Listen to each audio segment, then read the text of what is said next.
ติพันธ์รวมใจรักษามาที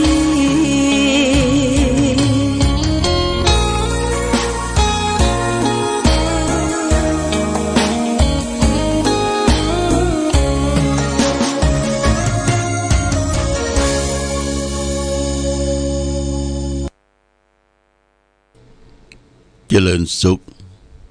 ท่านสาธุชนญาติโยมท่านพุทธบริษัททั้งหลายวันนี้รายการธรรมประทีปส่องต่างก็ได้มาพบปะกับพ่อแม่พี่น้องศรัทธาสาธุชนญาติโยมแห่งครั้งหนึ่งวันนี้เป็นวันศุกร์ที่11เดือนสิงหาคม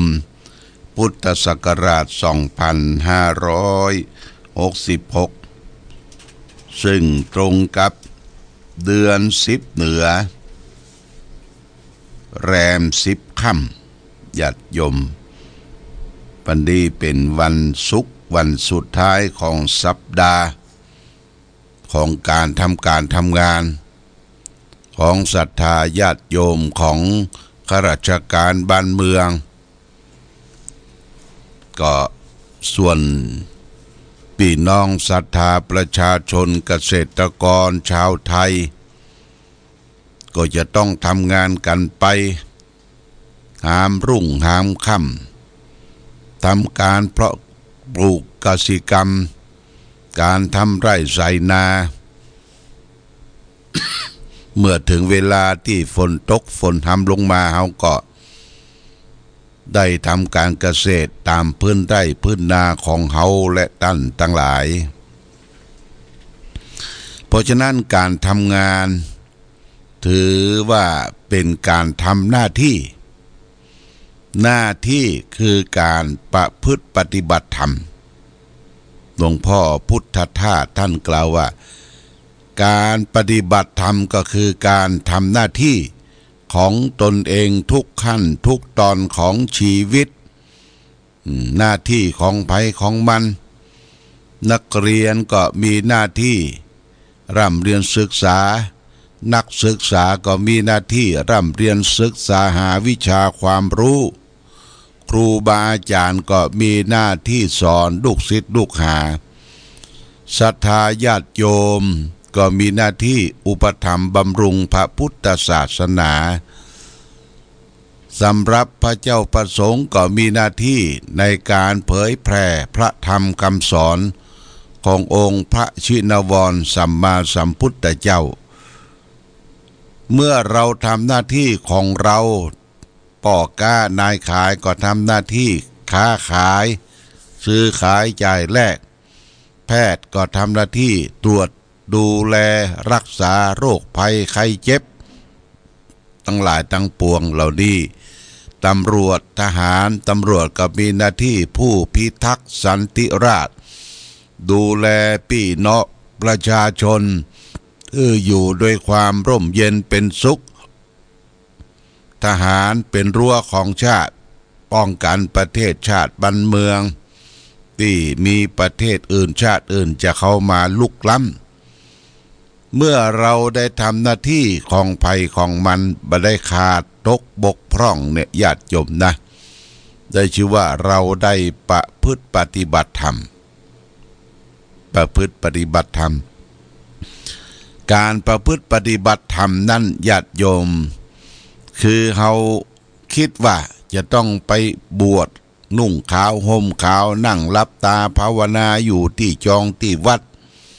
อันนั้นก็เป็นกิจกรรมส่วนหนึ่งที่เราได้เข้าวัดเป็นการสละเวลาที่เรา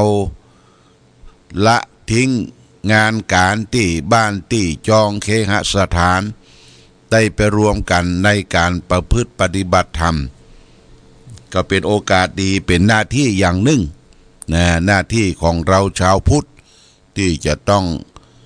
ประพฤติปฏิบัติธรรมหารักธรรมคำสอนขององค์พระสัมมาสัมพุทธเจ้ามาเป็นเครื่องดำเนินชีวิตรักษา ฮือตารักษาศีลและก็เจริญปั้มเป่งสมาธิภาวนาแต่ละหน้าที่เนี่ยญาติโยมถ้าเฮาเพิกเฉยละเลยต่อหน้าที่ของตนเองที่จะพึงกระทำนี่เรียกว่าเฮาขาดตกบกพร่องละบ่ได้ปฏิบัติธรรมตามหน้าที่นั้นเพราะฉะนั้นหน้าที่คือการปฏิบัติธรรมที่ถูกต้องทุกขั้นทุกตอนของชีวิตก็คือปฏิบัติตามทำตามหน้าที่ของภัยของมันอย่างนี้เป็นต้นวันนี้เป็นวันที่11ญาติโยมวันที่11นี่ทางสำนักปฏิบัติธรรมแหล่งที่21ของจังหวัดเชียงใหม่ก็คือวัดพระบาทอุดมน้ำบ่อสาวาก็จะมีศรัทธาญาติโยมได้มาบวชเนกขัมมชีพราหมณ์ในวันแม่แห่งชาติซึ่งวันพรุ่งนี้ก็จะเป็นวันแม่แห่งชาติเราก็จะเริ่มตั้งแต่วันนี้เป็นต้นไปวันที่11 12 13แล้วก็ได้ไปลาสิกขาบวชเนกขัมมะนี่วันที่14แต่ในช่วงนี้ก็มีพี่น้องดาละอั้งพี่น้องปะลองตังห้วยหมักเลี่ยมตังนอแลเปิ้นอยู่ไกลมาก่อนตื่นก่อนมาก่อนมาตั้งแต่วันที่9ละญาติโยมนะวันที่9ได้1คืนวันที่10นี่1คืนวันที่11เนี่ยวันที่11นี่ก็จะมาเพิ่มเติมกันเพราะว่ามาแล้วประมาณสัก30กว่าท่านก็จะมาแฮมประมาณสักกึ่งก็ดีการที่ได้มาร่วมกันในการขึ้นวัดปฏิบัติธรรมเพื่อถวายเป็นพระราชกุศลแด่สมเด็จพระนางเจ้าพระบรมราชินีนาถพระแม่เจ้าของชาวไทยของเฮาซึ่งพระองค์ก็ยังมีพระชนชีพอยู่คือหายจากโรคาเปียทิทั้งหลายทั้งปวงเพราะฉะนั้นก็เป็นวันแม่และบุญกุศลส่วนหนึ่งเมื่อถวายเป็นพระราชกุศลแด่สมเด็จพระนางเจ้าพระบรมราชินีนาถเรียบร้อยแล้วเขาก็ยังเอาบุญกุศลนั้นได้ฝากไปถึงแม่ผู้คือกำเนิดเกิดเฮามาฝากไปถึงพ่อผู้ที่ทำหน้าที่ชุบเลี้ยงเรามาพ่อแม่ถือว่าเป็นพระพรหมของลูกซึ่งมีความสำคัญที่เฮามีชีวิตอยู่ได้ถึงวันนี้ก็มีทั้งสองท่านได้ทนุถนอมกล่อมเกลียงเลี้ยงดูโดยเฉพาะอย่างยิ่งผู้ใกล้ชิดเราก็คือแม่ผู้ใกล้ชิดเราจะเรียกภาษากรรมคนได้ก็คือแม่นี่เป็นครั้งแรกเป็นการประเดิมเพราะพ่อแม่สอนเฮาอู้เอาจ๋าพ่อแม่มัมป้าอย่างนี้เป็นต้นเพราะฉะนั้นวันแม่แห่งชาติเนี่ยญาติโยมถ้าแม่เฮายังมีชีวิตอยู่ก็หาของดีๆเป็นดอกไม้สวยสดดอกมะลิซอยเป็นพวงมาลัยประกราบเท้าคุณแม่ที่ให้กำเนิดเกิดเรามาที่ได้ชุบเลี้ยงเรามาแล้วก็ถึงว่าแม่เฮาได้เสียชีวิตลงไปก็ตั้งใจทำคุณงามความดีตั้งใจแสดงออกซึ่งความกตัญญูกตเวทิตาได้ทำบุญสุนทานให้แก่มารดาของเฮาท่านมีจิตวิญญาณได้รับรู้ท่านก็จะอิ่มเอิบเบิกบานในจิตวิญญาณนั้นว่าลูกบ่เคยลืมแม่ก็บ่เคยลืมลูกแม่นี่มีความรักความผูกพันรักลูกตั้งแต่อยู่ในท้องไร้ครรภ์เนี่ยญาติโยมนะพอลูกมาปฏิสนธิอยู่ในท้องไร้ครรภ์ของแม่ แม่ก็มีความรู้สึกว่ามีลูกจากกำเนิดเกิดมาแล้วป้อก็ดีใจพยายามทำการทำงานหามรุ่งหามค่ำเสาะเบี้ยงหาเงินหาข้าวหาปลาแม่มารดาของเฮาเนี่ยได้กินได้บ่ได้ได้ไปทำการทำงานนักหนาปาปั้นนะแม่ก็พยายามรักษาคัน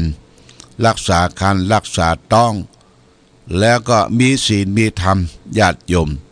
ในช่วงที่มีต้องมีคันเนี่ยเปิ้นโบราณเปิ้นก็ห้ามหลายอย่างว่าจะไปที่ไกลจะไปเดินทางไปที่คนพลุกพล่านจะไปเดินทางที่คนผีตายโหงตายห้าหรือในสิ่งที่บ่ควรไปพยายามอยู่บ้านอยู่จองรักษาคันมีศีลมีธรรมโดยเฉพาะอย่างยิ่งคือมีจิตใจอิ่มเอิบเบิกบานเพื่อลูกมาจะได้เกิดเป็นลูกที่ดีและจะได้ปลอดภัยบ่เสียองค์รักษณะแต่ประการใดนี่ญาติโยมนะอันนี้เป็นหน้าที่ของแม่ที่จะต้องรักษาคันทนุกน้อมกล่อมเกลี้ยมเกยกินเพชรเกยกินเกมก็งดทุกสิ่งทุกอย่างนะต้องอดทนเกยนอนเนี่ยก็ต้องนอนระมัดระวังกลัวสิ่งใดสิ่งหนึ่งมากระทบคันที่ลูกอยู่ในท้องอยู่ตลอดเวลานี่ญาติโยมนะงานนักงานหนาก็ป้อก็ผู้เป็นแบ่งเบาภาระของแม่ที่จะต้องทำนี่ญาติโยมท่านสาธุชนเพราะฉะนั้นโบราณเปิ้นจึงบอกว่าแม่มารนี่นะแม่มารหรือแม่ของเขาเนี่ยแม่มารเปรียบเหมือนกวานจ้างญาติโยมที่ว่าแม่มารเปรียบเหมือนกวานจ้างนั้นเพราะว่ากวานจ้างอยู่บนคอจ้างถือเล็กขอถ้าจ้างมันตกมันหรือจ้างมันบ่พอใจมันงุดงิดมันอาจจะซอยให้กวานจ้างตกลงมาเป็นการเสี่ยงอันตรายมันเอาเท้าเอาตีนไปเหยียบไปเตะกวานจ้างตัวนั้นถ้ามันบ่พอใจที่ว่าแม่มารเปรียบเหมือนกวานจ้างนั้นญาติโยมบอกว่าอนาคตต่างหน้าลูกจะเกิดมาเนี่ยต้องเอาชีวิตเข้าไปแลกบางคนเกิดปิ้นก็จะเกิดขวางกะเจ็บต้องเป็นเวลานมนานกะสิ่งที่เป็นแม่รองลงมาก็คือแม่จ้างคือหมอตำแยนี่ญาติโยมนะหมอตำแยแม่จ้างอาตมานี่ก็แม่เล่าว่าเกิดจากแม่จ้างแม่อุ้ยพงสังวานแม่อุ้ยพงสังวานเป็นแม่จ้างมาดูแลแม่จ้างหรือหมอตำแยเนี่ยเวลาเจ็บต้องขึ้นมาเนี่ยมันเจ็บสุดขั้วหัวใจแต่แม่จ้างเพิ่งก็อยู่ตั้งไหนน่ะกำหัวเป่าขมอมลูบท้องแล้วก็แปลงลูกที่จะเกิดมาส่วนป้อนี่ก็อยู่ตั้งนอกห้องนอกเฮือนเอาดาบเถียเทียนเอามีดเถียเทียนหว่านข้าวสารเมาบนข้าวสารหว่านกลัวผีเพื่อมาและมาเลมก่อนที่ลูกจะเกิดนี่เอาดาบกัดแกว่งไปมาเทคญาติโยมนะอันนี้โบราณที่เกิดธรรมชาติแม่จ้างก็แปลงที่เกิดแล้วก็แปลงที่ยันตีนแปลงเอาผ้าแขวนบนคือบนหยางฮื้อคนที่จะเกิดนะได้กรรมมีลมเบ่งมาลัยหรือลูกเกิดมาเมื่อใดปลอดภัยได้ยินเสียงแว่เนี่ยโอ้แม่บางครั้งก็ต้องสลบเมือดไปโดยลมเบ่งโดยเสียเลือดเสียยางญาติโยมแม่จ้างก็จะต้องเอา ทารกน้อยที่เกิดนั่นน่ะไปสะสางล้างส้วยน้ำอุ่นๆแล้วก็ตัดสะดือแล้วก็ห่อผ้าอ้อมมันก็เสร็จเรียบร้อยแล้วก็เอามาให้แม่ได้พอโอ้แม่จ้างจะตักก่อนเป็นพ่อจ้าอีเฮ้ยเนี่ยเป็นพ่อจ้าอีเฮ้ยและเป็นแม่ยิงอีเฮ้ยนะดีอกดีใจเลือบไปดูลูกเนี่ยญาติโยมนะเลือบไปดูลูกความเหนื่อยล้าความเสียเลือดเสียยางความสลบเหมือดไปเนี่ยปิ๊กสติฟื้นขึ้นมานะหลังจากเข้าที่เข้าทางป้อก็มาพอโอ้เป็นจะได้ปลอดภัยดีเนาะป้อก็ดีอกดีใจปลอดภัยขอบอกขอบใจกับแม่จ้างหมอตำแยขอบอกขอบใจดินฟ้าอากาศขอบอกขอบใจกับสภาพสิ่งแวดล้อมขอบอกขอบใจกับผีเจ้าผีเฮือนผีเจ้าผีเฮือนผีปู่จอกทั้งหลายทั้งปวงที่รักษาภรรยาที่คลอดมาด้วยความเรียบร้อยดีงามนี่ญาติโยมนะโอ้ตอนนี้ได้ลูกไปแล้วดีอกดีใจทั้งบ้านเหนือบ้านใต้ก็มาใจมาเยี่ยมให้กำลังใจต่อไปก็จะเป็นหน้าที่ละหน้าที่แม่ก็จะต้องให้น้ำนมพ่อก็จะต้องเสาะเบี้ยหาเงินทองต้มน้ำอาบซับผ้าซักครัวเอาใบเป้ามาต้มเป็นปิ๊บบ่อุ่นคือได้อาบแม่ก็ต้องหางหยังเนี่ยอยู่เดือนญาติโยมแต่ก่อนที่อยู่เดือนเป็นเดือนเอาสุดมุ้งมากางแล้วก็อยู่เดือนบ่ฮืดสาบกินนั่นกินนี่กลัวจะพิษเดือนและอาหารการกินก็กินอย่างกำจัดกำเทียบางทีก็กินพริกดำข้าวต้มพริกดำกับข้าวเหนียวว่าบอกใช่มีวิตามินอย่างแต่ก่อนตัวเหลืองนะแม่ของเราแต่ก่อนตัวเหลืองอยู่เดือนญาติโยมแต่นี่เป็นสมัยโบราณเขาเกิดมาจากธรรมชาติเรียกว่าเขามีบุญนะญาติโยมนะเกิดจากแม่ที่มีพลังมีกำลังจิตกำลังใจที่พ่อก็ดูแลเกิดมาแบบคนมีบุญแต่ในปัจจุบันนี่ญาติโยมท่านสาธุชนทั้งหลายเวลาครอบครัวใดภรรยามีต้องมีคันมีคนมาปฏิสนธิเปิ้นก็ไปตรวจที่โรงพยาบาลแล้วได้ฝากท้องฝากคันที่ไว้ที่โรงพยาบาลพอคันได้ 2-3 เดือนเปิ้นก็ไปตรวจอันเดอร์ซาวว่ามันเป็นจะได้ลูกได้ต้องได้คันเป็นแม่ยิงปอจายหูแล้วญาติโยมนะหูว่าเป็นเพศไหนแล้วก็ถึงกำหนดเวลาจะต้องหมอนัดไปเป็นเวลาตรวจคันตรวจเลือดตรวจหยังบ่ให้โรคอื่นได้แทรกซ้อนพอถึงเวลาที่จะคลอดเบิ่งกันนัดไปผ่าตัดออกเขาทางพ่อทางแม่ก็กำหนดว่าจะเอาเกิดวันใดเวลาเท่าใดตกฟากเวลาเท่าใดเนี่ยกำหนดได้ผ่าตัดเอาลูกออกมาแล้วก็เย็บตีตองเย็บตียังลูกปลอดภัยแล้วก็เปิ้นบ่ได้อยู่เดือนนะเปิ้นเสียเลือดเสียยางไปแล้วการผ่าตัดเปิ้นก็คือรับประทานอาหารที่มีวิตามินโปรตีนนะญาติโยมนะประเดี๋ยวนี้มันปิ้นแต่แต่ก่อนนี่โอ้ตัวเหลืองเอื้อเชื้อนะแม่มารของเขาเนี่ยกลัวจะฟื้นอย่างนี้เป็นเดือนในปัจจุบันนี้ก็บ่ได้อยู่เดือนละเกิดได้สัก5 วัน 7 วันเพิ่นก็คือปิกบ้านเลี้ยงดูลูกหลานต่อไปนี่คือญาติโยมท่านสาธุชนทั้งหลายอันนี้เป็นเรื่องที่อู้จ๋าตามที่ได้ทราบได้หันประสบการณ์ที่ผ่านพ้นมาว่าชีวิตของมารดาชีวิตของแม่เฮาเนี่ยโอ้ทุกข์ยากลำบากโดยเฉพาะอย่างยิ่งเลี้ยงลูกเลี้ยงเต้า5 6 7 คนนี่โอ้ญาติโยมนะจะกินอยู่ลอมปอมก็ ก็ต้องคายให้ลูกให้ได้กินก่อนม่ามเข้าม่ามม่ำป้า